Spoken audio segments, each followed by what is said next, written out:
नमस्कार, नीलम फॅशन क्रिएशनमध्ये तुम्हा सर्वांचं खूप खूप स्वागत आहे. आजच्या व्हिडिओमध्ये मी तुम्हाला मुंड्यामध्ये घोळ येण्याची कारणे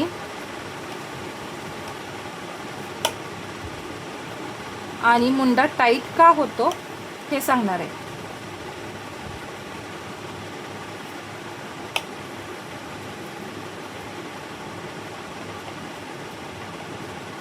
आणि तो होऊ नये यासाठी उपाय काय. तर इथे मी हा ब्लाऊज घेते.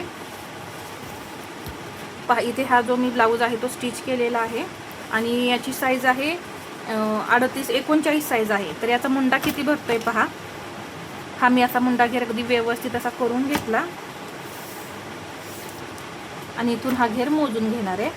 तर इथे पहा, हा मुंडा आपला बरोबर 9.25 इंच आहे आणि मला 9.25 इंचच मुंडा घेर हवा होता. त्यांनी जे मापाचं ब्लाऊज दिलेलं होतं त्यावरती बरोबर 9.25 इंच मुंडा घेर आलेला आहे. आणि मी जो हा स्टिच केलाय त्यावरती सुद्धा बरोबर 9.25 इंच मुंडा घेर भरलाय. तर त्यासाठी आपल्याला कटिंग कसं करायचं असतं. आता इथे मुंड्यामध्ये घोळ येण्याची कारणं सांगते. तर सर्वात पहिल्यांदा हा जो तुम्ही आकार आहे तो परफेक्ट देत नाही. तर पहिलं कारण आहे मुंड्याचा आकार. मुंड्याचा आकार म्हणजे पहा, इथे मी तुम्हाला समजावून सांगते. आता हा आपला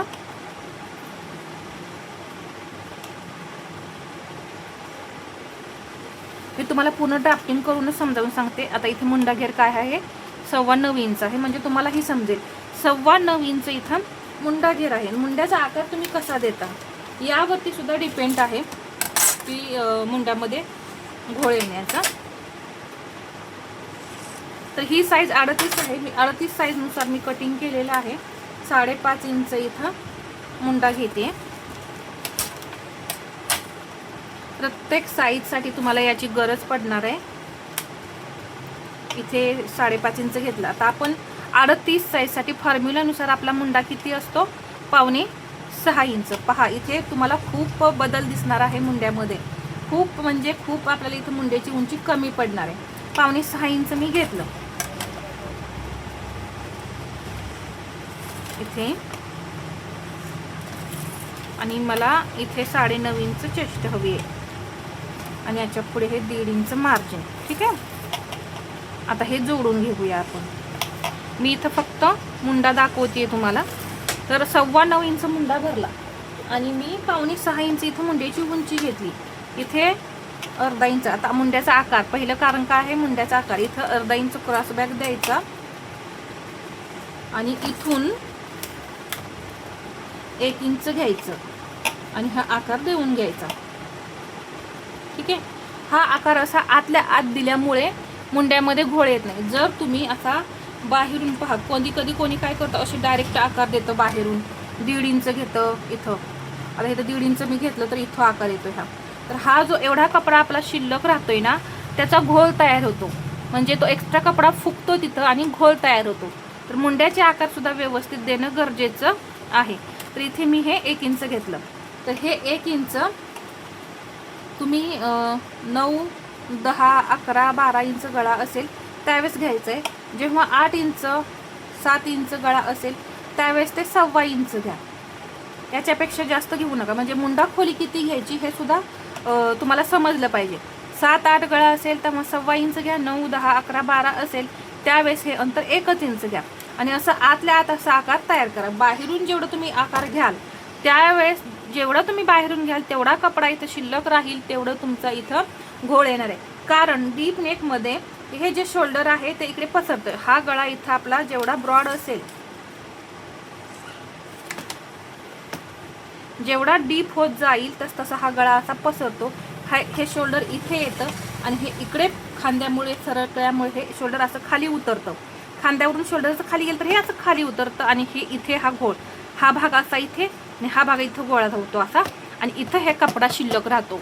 त्यामुळे सुद्धा मुंड्यामध्ये घोळ येतो. हे झालं आपलं पहिलं कारण मुंड्याचे आकार. आता इथं मुंडा मोजायचा. मुंडा टाईट का होतो हे मी सांगते. तर इथे हे अर्धा इंच मार्जिन सोडून माझा मुंडा घेर किती भरतोय पहा. 8.5 इंच. आपला मुंडा घेर किती भरला? 8.5 इंच. आणि मला हवा आहे 9.25 इंच, म्हणजे जवळपास पाऊण इंच मुंडा घेर जो आहे तो मला कमी पडलाय. जर तुम्ही हा मुंडा घेर मोजला नाही कटिंग करताना, आहे असा हा 38 साईजमध्ये मी तुम्हाला सांगितलं 5.25 इंच मुंडा उंची घ्यायची आहे, आणि तुम्ही आहे अशी ही मुंडा उंची घेऊन जर कटिंग केलं तर हा मुंडा तुम्हाला बसणार आहे का? नाही बसणार. मुंडा हा इथे कमी पडणार आहे, आणि ब्लाऊज मुंड्यामध्ये टाईट होऊन हे शोल्डर इकडे ओढलं जाणार आहे, आणि मुंड्यामध्ये नक्की तुमच्या घोळ येऊन इथे हा ब्लाऊज चेस्टमध्ये सुद्धा टाईट होणार आहे. तर हे कारण असतं आपलं मुंडा टाईट होण्याचं, कारण हा मुंडा घेर तुम्ही कमी घेता. आता इथे हा मुंडा घेर मग कसा घ्यायचा परफेक्ट मुंडा बसण्यासाठी? इथून मी ही मुंड्याची उंची अजून वाढवते, म्हणजे टोटल मुंड्याची उंची मी किती घेतली? 6.5 इंच घेणार आहे, कारण आपल्याला पाऊण इंच गॅप भेटलेला आहे का, पाऊण इंच आपल्याला एक्स्ट्रा अजून मुंडा हवा आहे. ठीक आहे.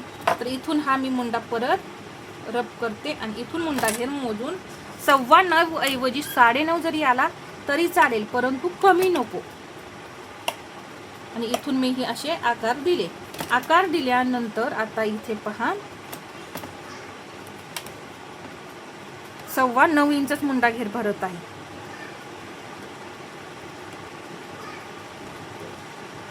पहा 9.25 आणि वरती 1 पॉईंट म्हणजे बरोबर आहे.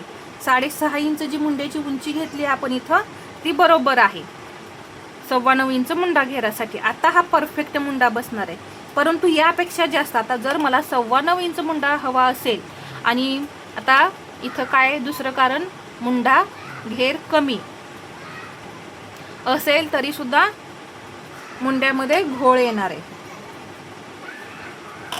दुसरं कारण. तिसरं, मुंडा घेर जास्त असेल तरी सुद्धा इथे आता 9.25 इंच मला मुंडा हवा आहे, आणि तुम्ही जर 10.5 इंच 10.5 इंच जर मुंड्याची तर मुंडा घेर ठेवला, इथं समजा आता 9.25 ऐवजी 10 इंच जर तुम्ही मुंडा घेर ठेवला तर हा मुंडा घेर जास्त होणार आहे, आणि त्यामुळे सुद्धा इथे घोळ येणार आहे मुंडा लूज होऊन. आणखीन म्हणजे प्रमाणापेक्षा जर तुम्ही जास्त शोल्डर घेतलं, चौथं कारण आहे शोल्डर जे आहे ते तुम्ही जास्त घेतलं तरी सुद्धा हा भाग इकडे जाणार, आणि इथून तुम्ही परत आकार देणार. एक्स्ट्रा कपडा डीप गळ्यानुसार शिल्लक राहणार आहे, त्यामुळे सुद्धा आपल्या मुंड्यामध्ये घोळ येणार आहे. तर इथे मी बरीच कारणं तुम्हाला समजावून सांगितलेली आहेत. मुंडा टाईट का होतो हे सुद्धा सांगितलं. त्याप्रमाणे तुम्हाला कसा हा मुंडा, म्हणजे मुंडा घेरानुसार कसा हा मुंडा तुम्हाला तयार करायचा आहे हे सुद्धा सांगितलं, तरच ब्लाऊज परफेक्ट बसतो. तर इथं मला जी काही माहिती माहीत होती ती मी तुम्हाला अगदी डिटेलमध्ये समजावून सांगितलेली आहे. तर तुमच्या बऱ्याच शंकांचं निरसन होईल यामुळे. तर या गोष्टी तुम्ही जेव्हा ब्लाऊज कटिंग कराल त्यावेळेस तुम्ही तुमच्या कटिंगमध्ये बदल करू शकता. तर हा व्हिडिओ कसा वाटला हे मला कमेंटमध्ये सांगा, आणि व्हिडिओ आवडला असेल तर लाईक करा, शेअर करा, आणि असेच नवनवीन व्हिडिओ पाहण्यासाठी आपल्या चॅनलला सबस्क्राईब करायला विसरू नका. धन्यवाद.